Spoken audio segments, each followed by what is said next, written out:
खुशी हो गया। Hi everyone, welcome back to my channel. कैसे हैं आप सभी? I hope you all are doing good. हम सभी बस मज़े में ही हैं। और मैं शानू को लेने जा रही हूँ। उसका एग्ज़ाम था बोर्ड्स का, मैथ्स का, तो उसका पेपर होने वाला है, तो मैं उसे बस लेकर आऊँगी। बोल रही हूँ मैं, खुशी का जो पेपर है वो ख़त्म हो चुके हैं, तो अभी घर पे ही है। तो शी वाज़ लाइक कि मम्मा मैं भी जाऊँगी। इन दोनों को रहते साथ में है, लेकिन फिर भी एक दूसरे से मिल के ऐसे खुश है जैसे कितने टाइम बाद मिल रहे हो। ये देख रहे हो आप, ये कंसोल है ना, मैंने लेटली इसके अंदर सारे जूते फिक्स किए हैं। आप देख रहे हो पूरा ये खचाखच भरा हुआ है, इसमें और जूते रखने की जगह नहीं है। बट स्टिल मेरे पास काफ़ी सारे शूज़ अभी ऐसे रखे हुए हैं जिनके लिए यहाँ तो स्पेस नहीं है, वो मुझे मेरी अलमारी में ठूस ठूस के रखने पड़ते हैं। और इससे अलमारी का लुक तो ख़राब होता ही होता है, साथ ही साथ जूते भी ठीक से नहीं रखे जाते। अब इतने मन से खरीदे हुए शूज़ ऐसे ही ठूस ठूस के रखे हुए अच्छे नहीं लगते, उनकी लाइफ ख़राब हो जाती है। एंड ओपन में तो मैं बिल्कुल नहीं रख सकती, धूल खा खा के उनकी हालत ख़राब हो जाएगी। और अर्बन स्पेसेस में जहाँ घर थोड़े से छोटे होते हैं वहाँ स्टोरेज का हमेशा प्रॉब्लम रहता ही है। तो इस प्रॉब्लम के सोल्यूशन के लिए मैंने शू ऑर्गेनाइजर्स मंगाए हैं फ्रॉम अमेज़ॉन। और मैं बस थोड़ा अभी इन शूज़ को अरेंज करूँगी। आई थॉट आपके साथ शेयर कर देती हूँ। आपको पसंद आते हैं तो लिंक मैं वीडियो के डिस्क्रिप्शन बॉक्स में रख दूँगी, आप चेक कर लेना। ये है अगारो रीजेंसी शू क्रेट स्टोरेज बॉक्स, जो 6 के सेट में आते हैं। ये ऐसा दिखता है। अभी मुझे इसे असेंबल करना होगा। ये काफ़ी durable, thick, heavy duty, transparent plastic से बने हैं, परफेक्ट फॉर एवरीडे यूज़। पहले मैं असेंबल कर लेती हूँ, फिर आपको दिखाती हूँ। इसके साथ में है ना यूज़र मैनुअल भी आता है, तो इसी यूज़र मैनुअल में जो स्टेप्स दिए गए हैं उन्हें फॉलो करके मैं इसे असेंबल कर लूँगी।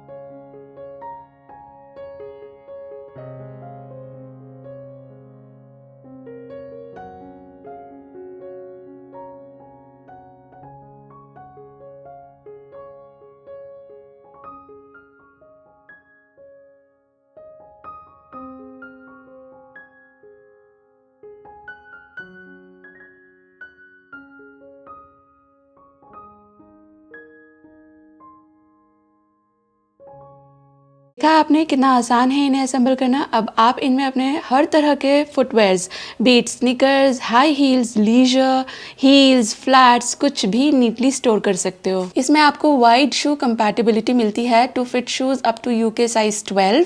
साथ ही इसमें दिया गया है फ्रंट व्यू एक्सेस डिजाइन, यानी क्लियर डिस्प्ले, जिससे आप आसानी से किसी भी बॉक्स में रखे हुए शूज को ढूंढ सकते हो बिना ढूंढने में वक्त गवाएं। बहुत स्टर्डी हैं ये, और ये इस तरह से बनाए गए हैं कि आप इन्हें इजीली स्टैक कर सकते हो। बढ़िया कनेक्टेबल डिजाइन की वजह से ये ना स्लिप होते हैं ना गिरते हैं, और इनको आप अपनी मर्जी के हिसाब से या अवेलेबल स्पेस के हिसाब से स्टैक कर सकते हो। They look very neat and pretty, और इनको आप आपके क्लोजेट्स में, एंट्री वे में, या अंडर बेड या स्टोरेज रूम में भी स्टोर कर सकते हो, स्टैक करके रख सकते हो। और सिर्फ शूज ही नहीं, ये इतने खूबसूरत और नीट डिस्प्ले देते हैं कि आप चाहो तो इनमें आपके कॉस्मेटिक्स, बुक्स, बैग्स वगैरह को भी इजीली स्टोर कर सकते हो। ये काफ़ी ज़्यादा मल्टीपर्पज़ है। और इसकी एक खास बात बताऊं, ये clear front opening magnetic drop door के साथ आते हैं। ट्रांसपेरेंट मैग्नेटिक डोर में ड्यूअल मैग्नेट्स हैं टू एंश्योर सिक्योर क्लोजर। साथ ही ये आपके सामान को डस्ट, मॉइस्चर और ओडर से भी सेव करता है। आसानी से बस एक हाथ से आप इसके अंदर चीज़ें रख सकते हो, निकाल सकते हो। फुली ट्रांसपेरेंट तो ये है ही, हर एंगल से आप अंदर रखे सामान को देख सकते हो। ये एक स्पेस सेविंग नीट डिस्प्ले वाला सोल्यूशन है जो शहरों के मॉडर्न हाउसेस की स्टोरेज नीड्स के लिए परफेक्ट है। मेन एंड वुमेन दोनों ही अपने कलेक्शन इनमें फ्लॉन्ट कर सकते हैं, स्टोर कर सकते हैं। आप इंटरेस्टेड हैं तो लिंक वीडियो के डिस्क्रिप्शन बॉक्स में है, प्लीज़ चेक कीजिएगा। और ये देखो आप, खुशी के पेपर ख़त्म हो गए, शानू के भी इंपॉर्टेंट सारे सब्जेक्ट ख़त्म हो चुके हैं। बच्चे पढ़ पढ़ के थक गए, तो दे आर लाइक कि आज मूवी देखते हैं। तो ये है वो प्रोजेक्टर जिसके बारे में मैंने एक बार पहले बताया था आपको कि शर्मा जी ने ये ब्लिंकिट से मंगाया था। मम्मी पापा को वो दिखाने, अरे वो कील बीच में आ रही है ना, मैं सोची पानी कैसे गिर गया, वैसा शाइन आ रहा है ना जैसे स्क्रीन पे पानी गिर जाने से आता है। तो मम्मी पापा को धुरंधर दिखानी थी, तो इसलिए उन्होंने फिर ये मंगाया था। एक फिल्म हम लोगों ने घर पे भी देखी थी, लेकिन बाद में वहाँ ले जाकर देखा था हम लोगों ने, तो उस वीडियो में आप लोगों ने नोटिस किया था and lot of you asked me इसके बारे में। तो ये क्या ब्रांड है बता दो ना? फोर्ट्रॉनिक्स। और ये हम लोगों ने ब्लिंकिट से ही ऑर्डर किया था। ये कितने का था? 8 मिनट में आ गया था। और बस इसको ऐसे सेट करना पड़ता है किसी खाली दीवार पे, आपको पता ही होगा। अभी लाइट ऑन है सब तरफ की, तो ये ऐसा फेड दिख रहा है। लाइट ऑफ हो जाएगी तो फिर ये रेजोल्यूशन अच्छा दिखेगा। और इसका रेजोल्यूशन है ना, बड़ा छोटा आप कर सकते हो, डिपेंड की वॉल कितनी है उसके हिसाब से। प्रेफरेबली वाइट वॉल हो तो ये अच्छा दिखता है। हमारी ये वॉल थोड़ी सी बेज कलर की है, तो इससे बड़ी खाली वॉल कोई है नहीं। यहाँ से वो पेंटिंग उतार दी ना, तो इसलिए अभी वॉल खाली है, तो वी थॉट चलो इसका फ़ायदा उठाते हैं। और ये चलेगा कैसे शर्मा जी? लाइक ये यूट्यूब एंड एवरीथिंग, ये इसका अपना इंटरफेस है। हाँ, और इसमें आप लैपटॉप भी कनेक्ट कर सकते हो, अगर आपके लैपटॉप में मूवीज़ हैं या कुछ और है। HDMI केबल से भी कनेक्ट कर सकते हो। और ये कोई कोलैब नहीं है। हाँ ऑब्वियसली ब्लिंकिट से कौन से कोलैब हो रहे हैं। क्या पूछ रही थी मैं? तो इसमें वाईफाई से कनेक्ट करना होगा और बस इसके अपने इंटरफेस पे फिर सब शुरू हो जाता है। फिर हमने नेटफ्लिक्स कैसे देखी थी, वो भी है इस पे। नेटफ्लिक्स, यूट्यूब, हॉटस्टार और बाकी सारे ऐप भी इसके अंदर आपको मिल जाएंगे। वो नीचे देखो, प्राइम वीडियो भी है, सोनी भी है एंड उधर गूगल भी दिख रहा है ना, तो ब्राउजिंग भी कर सकते हैं। What happened? इसको मैं ना ट्राईपॉड पे भी लगा सकते हैं इसको, अगर आपके पास ट्राईपॉड है तो। और ये सिलेंडर हम लोगों ने बाहर ही रखा हुआ है, क्योंकि थोड़ी देर में हम लोग शिफ्ट करेंगे, तो फिर क्या अंदर बाहर करना, वो बहुत ट्रिकी कॉर्नर है। कचरा अभी इकट्ठा हो गया, ये बाहर जाएगा, हम लोग रात को बाहर रख देते हैं। तो शानू लगी हुई है अपना सिपर भरने में। इधर आओ शानू, इधर आओ। ये देख रहे हो आप, ये सिपर आज इसका और इसकी बहनिया का डिलीवर हुआ है। इनके पापा जी ने इन लोगों को सरप्राइज़ दिया है। और वो आप देख रहे हो, वो शर्मा जी का खुद का है, ऐसा पर्पल कलर का उन्होंने मुझे काफ़ी पहले दिया था। एंड बच्चे लोगों को नहीं चाहिए था, वो उनके शानू का बर्थडे था ना, तो उस पर उन्होंने कहा था कि ऐसा चाहिए, तो दे वो लाइक नहीं पापा, पर हर रोज़ ये यूज़ कर रहे हैं वो लोग, तो फिर आज उन्होंने दोनों के लिए मंगा ही दिया। खुशी, तुम्हारा वाला ला के दिखाना, कितना प्रिटी है वो, एकदम बेबी वाला। तो a lot of you were asking, इसलिए मैं ये दिखा रही हूँ। पिछली बार जब चलाया था तब मैंने कुछ नहीं बताया था। पर ये एक अच्छी चीज़ है। लाइक घर में ऐसा मूवी नाइट टाइप करना हो, आपको थिएटर नहीं जाना है, टाइम नहीं मिलता हो, तो ये कर सकते हैं। थोड़ा इसको छोटा, यहाँ मैं आपको बता रही थी ना, ये छोटा बड़ा हो जाता है। ये स्क्रीन रेशो यू सी 4:3 हो गया, 16:9, इसको कर सकते हैं। एंड ये क्या हुआ, ये टेढ़ा क्यों हो गया? डिस्प्ले आप देख रहे हो, ऐसे भी हो जाता है। इट्स गुड, इतने प्राइस में ये अच्छा है आई बिलीव। इधर आओ, इधर। और ये देखो हमारा कुछ हैप्पी बेबी, इसका सिपर सबसे सुंदर आया है। ये देखो इसके में ये भी आया है, शानू के पास भी है ये, और हम मेरा और शर्मा जी के में ये सिंपल ब्लैक है, लेकिन इतना क्यूट आया है ये फ्लिपकार्ट से मंगाया था। फ्लिपकार्ट से मंगाया था ना।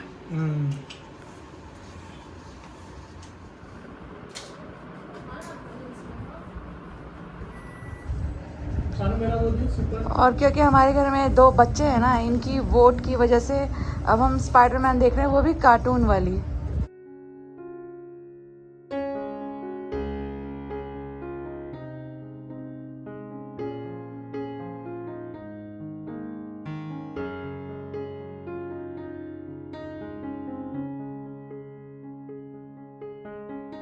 यह नेक्स्ट डे और मैं ब्रेकफास्ट बना रही हूँ।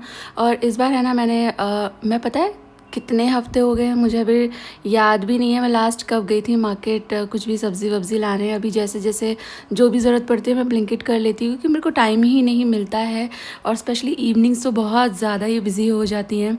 तो मैंने ना ब्लिंकिट से कैबेज मंगाई थी, और बहुत बड़ी सी कैबेज उन लोगों ने भेज दी थी, तो थोड़ी थोड़ी करके मैंने कई बार यूज़ कर ली।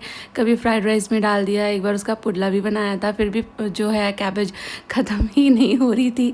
तो उसकी भी एक लाइफ होती है, जितनी फ्रेश हो सब्ज़ी तभी उसको यूज़ कर लिया जाए ना, तो उसका एक नेचुरल टेस्ट, खुशबू उसमें अच्छी आ जाती है। अगर जितनी ज़्यादा पुरानी होती चली जाएगी ना तो फिर ऐसा लगता है सब्ज़ी ने कुछ घास ही खा रहे हो, कुछ मज़ा ही नहीं आता, कोई टेस्ट नहीं, अरोमा नहीं। बहुत ज़्यादा दिन पड़ी हुई सब्ज़ी फ्रिज में स्वाद नहीं देती, इसलिए मैं बहुत ज़्यादा वक्त के लिए स्टॉक भी नहीं करती चीज़ें। तो जो थोड़ा सा चंक बच गया था कैबेज का, आज मैं उसके पराठे बना रही हूँ। तो इसके लिए मैंने ढेर सारा धनिया, प्याज और हरी मिर्ची बारीक चॉप कर लिए हैं। और ये जो कैबेज है, क्योंकि ये पीछे का पोर्शन बचा हुआ था जो कोर के नज़दीक होता है ना, वहाँ पे ज़्यादा मोटा मोटा ऐसे होता है, मतलब आप समझ रहे होगे मैं क्या कहना चाह रही हूँ। कैबेज का जो ऊपर का जो राउंड होता है वहाँ पे पतले पतले पत्ते होते हैं और उसकी सब्ज़ी बहुत अच्छी लगती है, वो खाने में अच्छे लगते हैं। उसको किसी भी चीज़ में डालें तो ज़्यादा अच्छा टेस्ट आता है। जबकि ये जो नीचे जड़ की तरफ जो हिस्सा आता चला जाता है ना, उसमें वो मोटे मोटे पोर्शंस हो जाते हैं। तो इसको जब तक आप बारीक चॉप ना करो या अच्छे से प्रोसेस ना करो, ये एक अजीब टेस्ट देता है। और जिन लोगों को कैबेज पसंद है उनको तो चलो पसंद है, उनको पसंद ही आएगी कैसे भी। बट जो ज़रा मन मार के खाते हैं तो वो डेफिनेटली इससे थोड़ा सा रेपल हो सकते हैं। तो इसलिए मैंने सोचा कि इसका कुछ और नहीं बनाऊंगी, इसका मैं पराठा कर लूँगी। पराठे के लिए ये एकदम बारीक सी चॉप भी हो जाएगी और फिर अच्छे से भून जाएगी ना, तो थोड़ा मस्त टेस्ट आ जाएगा। और जो कैबेज है इसको भी, ये जो मेरा चॉपर है मैं इसी में कर लूँगी एकदम फटाफट। 1 मिनट के अंदर अंदर सारी कैबेज चॉप हो जाएगी एकदम बारीक। और जो भी चीज़ें मैंने अभी पीसी हैं उसके साथ फिर मैं ऐड करूँगी गेहूं का आटा और नमक, और बस रूटीन के जो मसाले रहते हैं, हल्दी, मिर्ची, धनिया का पाउडर एंड थोड़ा सा गरम मसाला आप आपके स्वाद के हिसाब से मिला सकते हो। अजवाइन, जीरा चाहे तो मिला सकते हैं। थोड़ी सी हींग मिला देना क्योंकि बादी करती है, कैबेज वातकारक होती है, तो थोड़ी अजवाइन या लहसुन या हींग ज़रूर से मिलाना। एंड देन बस इसका फिर मैंने आटा लगा लिया है और फटाफट से मैं इसके पराठे सेक लूँगी। और मैं थोड़े दिन पहले आपको बता रही थी ना, मेरी गैस इतना परेशान करती है। पहले बिल्कुल पीछे जो एक बड़ा बर्नर होता है ना, इस वाले गैस टॉप में 2 तरह के बर्नर्स हैं, मीडियम नहीं, लार्ज एंड स्मॉल। जंबो नहीं है और मीडियम भी नहीं है, आई एम सॉरी। इसमें है 2 लार्ज, 1 मीडियम, 1 स्मॉल। और दोनों लार्ज वाले बस they have died a slow death. बिल्कुल स्लो काम करते हैं, इतनी देर लगती है मुझे एक पराठा सेकने में। मैं कभी इधर कभी उधर, कभी इधर कभी उधर रखती हूँ। मेरा दिल नहीं था गैस पे पैसे खर्च करने का, क्योंकि ऑलरेडी एक रखा हुआ है तो क्यों और पैसा खर्चा करना। बट इसकी परफॉर्मेंस देख के फिर मुझे नया वाला जो गैस स्टोव है वो लेना पड़ा। यहाँ पर वैसे भी हम लोग को बार बार आना ही पड़ता है। आगे वो स्कूल है जो सानवी खुशी का सेंटर पड़ा है, और ये राइट साइड में है पासपोर्ट ऑफिस। गाड़ी के लिए बेसमेंट है शायद, जा तो रहे हैं उधर लोग। इधर कहीं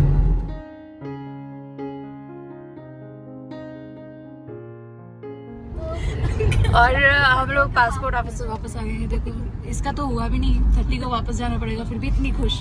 इसका कंप्लीट हो गया है। मैडम अभी वो हो गया ना 18 पिछले महीने, इसलिए इसका डॉक्यूमेंट प्रूफ लगेगा अभी।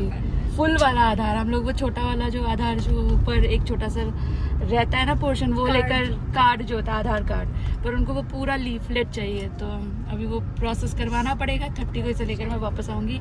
इसका डन हो गया, अब इसका तो डिस्पैच हो जाएगा। एंड शर्मा जी बेचारे, इनको जाना है अभी ऑफिस, और मैं इन लोगों को लेकर घर पहुँचूँगी।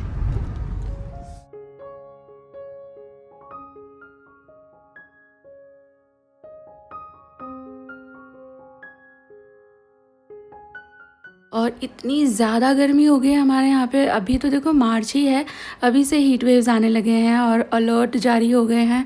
हालत ख़राब हो रखी है। हम लोग बाहर थे पूरा, मैं तो लाल ही हो जाती हूँ थोड़ी ही देर में। उसके बाद भी थॉट की थोड़ी देर बैठते हैं फिर घर चलेंगे। तो हम लोग यहाँ बिल्कुल पास में ही, मेरे हस्बैंड के मतलब वो ऑफिस चले गए थे और उनके ऑफिस के जस्ट पास में ये इन ऑर्बिट है। तो यहाँ पर हम लोग आ गए थे। मैंने सुबह से चाय भी नहीं पी थी, मैंने एक चाय ली, थोड़ा बहुत खाया पिया हम लोगों ने, और रिलैक्स होके फिर वापस घर गए हम लोग। और मैं आपको दिखा रही थी, अगर आप इन ऑर्बिट जाओ ना और आप चाय के शौकीन हो मेरी तरह, तो साउथ बॉम्बे की चाय ट्राई करना। बहुत टेस्टी चाय मिलती है उनके यहाँ पे।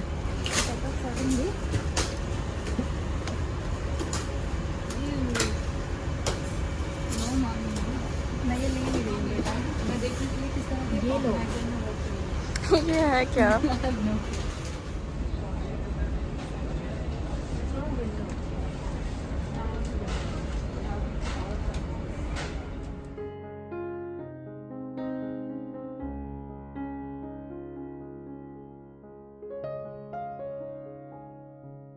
कल रात डिनर बनाने के बाद सारी बॉटल जब मैं भरने लगी ना तो प्योरीफायर में सर्विस ब्लिंक होने लगा और फिर अभी सर्विस बुलानी ही पड़ेगी। तो मैंने कल रात में ना फिर ये कैंपर मंगा लिया था। ये जो है वाटर डिस्पेंसर, ये 20 लीटर का जो कैंपर रहता है ना उसके कंपैटिबल है, ये छोटे वाले पे नहीं लगता है। अगारो का ये काफ़ी वक्त मैंने पहले ख़रीदा था क्योंकि बॉटल की ज़रूरत पड़ती ही रहती है, कभी ना कभी कुछ ना कुछ ऐसा हो ही जाता है कि मुझे ये वाला कैंपर मंगाना पड़ता है। तो ये ना इसमें परफेक्टली फिट नहीं है, बस बिठा रखा है क्योंकि आप देख रहे हैं इसका ये इतना छोटा है। वो टॉल सा होता है ना 20 लीटर में तो ये आसानी से बैठ जाता है, बट हाँ लेकिन काम हो रहा है इससे। मैं ज़रा पानी पी लूँ, बैठकर आपसे बात करती हूँ। तो जो वो बिस्लरी का बॉटल है ये भी ऑलमोस्ट खाली हो गया है, लेकिन अभी ये प्योरीफायर मेरा ठीक हो गया है। एक्चुअली आज सुबह में मैं गई थी पासपोर्ट ऑफिस। आज सुबह का सानवी खुशी दोनों का अपॉइंटमेंट मिला था। उनके पासपोर्ट रिन्यूअल के लिए थे ड्यू, मतलब रिन्यू करवाना था हमको। तो इसके लिए फिर शर्मा जी ने वो प्रोसीजर डाला और आज का उन लोगों का अपॉइंटमेंट था तो फिर मैं लेकर गई थी। फिर क्योंकि दोनों पेरेंट्स की ज़रूरत होती है। बिगनिंग में ये था कि मैं ही चली जाऊंगी और शर्मा जी हमको ड्रॉप करते हुए अपने ऑफिस निकल जाएंगे, उनका टाइम सेम ही होता है। बट देन बाद में याद आया कि खुशी तो छोटी है ना, वो माइनर है, तो हो सकता है दोनों पेरेंट्स की ज़रूरत हो, और इवेंचुअली वही हुआ। हम लोग अंदर प्रेमिसेस में घुसे तो फिर जाते ही वैसे तो सारी की सारी तैयारी हम लोग घर से करके गए थे, सारे जितने भी डॉक्यूमेंट्स लगते हैं, फ़ोटो कॉपीज़ लगती हैं, सब कुछ लेकर के गए थे। बट वहाँ जब हम लोग पहुँचे और फिर उन्होंने पूछा और मैंने बोला कि सानवी खुशी का पासपोर्ट बनना है, तो ही वाज लाइक, मतलब देखा उन्होंने वो जो फॉर्म वगैरह होता है। देन ही वाज लाइक कि जो खुशी है बिकॉज शी इज़ माइनर तो उसका एनेक्सर डी कोई डॉक्यूमेंट होता है वो लगेगा, तो आप वो लेकर के भर करके लेकर आओ। तो वो तो था नहीं हमारे पास, वो वहीं पे अवेलेबल होता है पासपोर्ट ऑफिस में। तो वो लेकर के फिर उसको फिल किया और फिर खुशी के लिए दोनों पेरेंट्स के पूरा जो वेरिफिकेशन होता है वो सारा का सारा प्रोसेस हुआ और खुशी का प्रोसेस जो है वो डन हो चुका है। शानू का नहीं हुआ, शानू के लिए वापस से उन्होंने टाइम दिया है। अब एंड ऑफ द मंथ में हम लोग को जाना होगा। शानू का ये हुआ कि वो है ना अभी लास्ट मंथ ही 18 हो गई है, तो उसका वो माइनर वाला सीन नहीं है, वो अब like as an adult apply कर सकती है। तो उसमें भी फिर एक ये प्रॉब्लम है कि एज एन अडल्ट उसके डॉक्यूमेंट्स, सपोर्टिंग डॉक्यूमेंट्स इनफ नहीं थे। हम लोगों ने जो आधार वगैरह बना रखा है, जो पुराना उसका पासपोर्ट है, दैट वाज नॉट इनफ। उनको एक एड्रेस प्रूफ चाहिए था। अब हमारा जो एड्रेस प्रूफ होता है हम लोगों का, तो ये या तो बिजली का बिल हो जाता है या बैंक को भी मान लेते हैं, बैंक स्टेटमेंट एंड ऑल। तो थोड़ी देर के लिए तो दिमाग घूम गया कि कहाँ, मतलब क्या बनाएंगे इसका, क्योंकि बनवाना ही पड़ेगा उसका एड्रेस प्रूफ।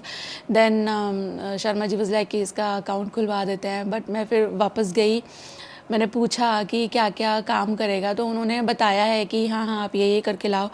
तो अभी वो सारी प्रोसीजर करनी है और शानू को लेके मुझे वापस जाना होगा बिकॉज शानू अडल्ट है। तो नेक्स्ट टाइम फिर उसके पापा के भी मतलब प्रेजेंट होने की ज़रूरत नहीं है, तो मैं अकेले करा लाऊंगी।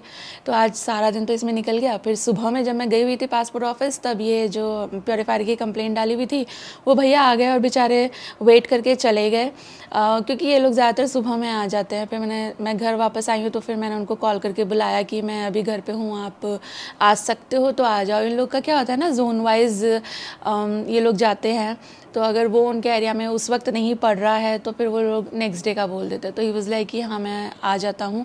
और फिर दोपहर में वो ये करके चले गए। अभी उसको भर दिया है। प्योरीफायर जब सर्विस होता है तो पहला जो पानी है उसका वो यूज़ नहीं करना चाहिए, तो वो भर गया, अभी वो खाली होगा और उसके बाद फिर वापस से मैं उसे भरूँगी और वो यूज़ करना हम लोग शुरू करेंगे। तो ऐसा मैं आपको क्या ही बताऊं, इतना बिजी ये वक्त चल रहा है ना। एक वक्त एक बच्चे के लिए कुछ, फिर दूसरे बच्चे के लिए कुछ, फिर इस बच्चे के लिए कुछ, फिर उस बच्चे के लिए कुछ, इनके एजुकेशन से रिलेटेड, इनके वैसे भी जैसे शानू एकदम अभी अडल्ट भी हो गई है इस बर्थडे, तो बहुत सारी चीज़ें उस तरह से भी हो गई हैं। उसके जो डॉक्यूमेंट्स हैं वो सब बनवाने का भी एक तरह से मतलब मैंडेटरी हो गया है कि उसके सर्टेन डॉक्यूमेंट्स रेडी होने चाहिए। इसमें दोनों के बोर्ड्स, इतना इम्पॉर्टेंट वक्त है, ये दोनों के बोर्ड्स चल रहे हैं। और मार्च इन जनरल थोड़ा सा बिज़ी मंथ होता ही है, मेरा तो हमेशा होता है और इस बार कई सारे रीज़न हो गए हैं तो उस वजह से भी बिज़ी है। तो चलिए अभी मार्च भी देखो 10, तो आज क्या है, 9 तारीख है आज, नहीं आज 10 ही तो थी, आज 10 तारीख है। और देखते देखते ये 20 दिन भी निकल जाएंगे। और मैंने दोपहर में जो मेरा डिश वॉशर है उसकी भी कंप्लेंट डाली। एक तो पता नहीं यार क्या मेरे गैजेट्स इतने ख़राब होते हैं, specially these 3, purifier, dish washer, washing machine. एक ठीक रहेगा दूसरे का नंबर आ जाएगा, दूसरा ठीक रहेगा तीसरे का नंबर आ जाएगा। इसी लूप से मैं नहीं निकल पाती हूँ। कभी इसका रिपेयर डालो, फिर उस बैकअप में मेरा एक्स्ट्रा वक्त चला जाता है। जैसे डिश वॉशर को कुछ हो जाए तो फिर मुझे सारे बर्तन उतने दौरान के लिए, जब तक ये ठीक नहीं होता, हाथ से धोने पड़ते हैं, टाइम ख़राब होता है। सिमिलरली कपड़ों का होता है, फिर इन सब चक्करों में मतलब मेरा टाइम बहुत ज़्यादा वेस्ट होता है। और पिछली वीडियो में मुझे किसी फ्रेंड ने कहा था गेट अ हेयर कट, तो हेयर कट मुझे करवाना है। इट्स लॉन्ग ड्यू, 2-3 महीने हो गए। मतलब मैं थाईलैंड गई थी, इट वाज दिसंबर, उससे पहले मैंने सोच रखा था हेयर कट करवाऊँगी। पर वही है, मैं इतनी बिज़ी भी नहीं हूँ, पर मैं बहुत ज़्यादा बिज़ी भी हूँ यार। नहीं मिल रहा है मुझे वक्त कि मैं जाऊँ, फिर वहाँ 1-1.5 घंटा तो सैलून में कैसे निकल जाता है पता ही नहीं चलता। 1-1.5 घंटा स्पेयर नहीं हो पा रहा है अभी। कभी कुछ वाला हिसाब रहता है। बट हेयर कट मेरी टू डू लिस्ट में है। पता है आपको, ऐसा भी बोलते हैं कि जो आपके हेयर होते हैं ना, दे होल्ड मेमोरी। तो इसलिए भी बहुत लोग जब कोई बैड फेज से बाहर निकल के आते हैं या कुछ न्यू शुरुआत करने की कोशिश करते हैं या किसी ट्रॉमा से थ्रू हो चुके होते हैं या बहुत ज़्यादा ही बैड फेज, जैसे मैंने कहा, वो किसी भी बारे में हो सकता है, तो people generally chop off their hair, usually काफ़ी छोटे करा लेते हैं लोग। क्योंकि मुझे नहीं पता इसमें कितना ट्रूथ है, बट ये साइकोलॉजिकल भी है कि आपका हेयर कट हो जाए तो you start feeling new, you start feeling refreshed. और ये तो है, मैंने कहीं पढ़ा था that your hair holds memory. तो अगर पीछे आपका अगर कोई वक्त अच्छा नहीं निकला है ना, तो try getting a new haircut, you will start feeling new. तो मैंने भी ये सोच रखा है। वैसे तो मैं कब से चाह रही हूँ, मैं दिसंबर हर साल मेरा मंथ होता है हेयर कट का, पर इस बार मुझे मौका नहीं मिला। बट मैं चाह रही हूँ नए घर में जब मैं जाऊँ तो ये जो इतना मेरा पिछले कुछ महीनों में इतनी ग्राइंडिंग हुई है ना, मैं इस सबको भुला देना चाहती हूँ। तो yes, I will definitely get a hair cut.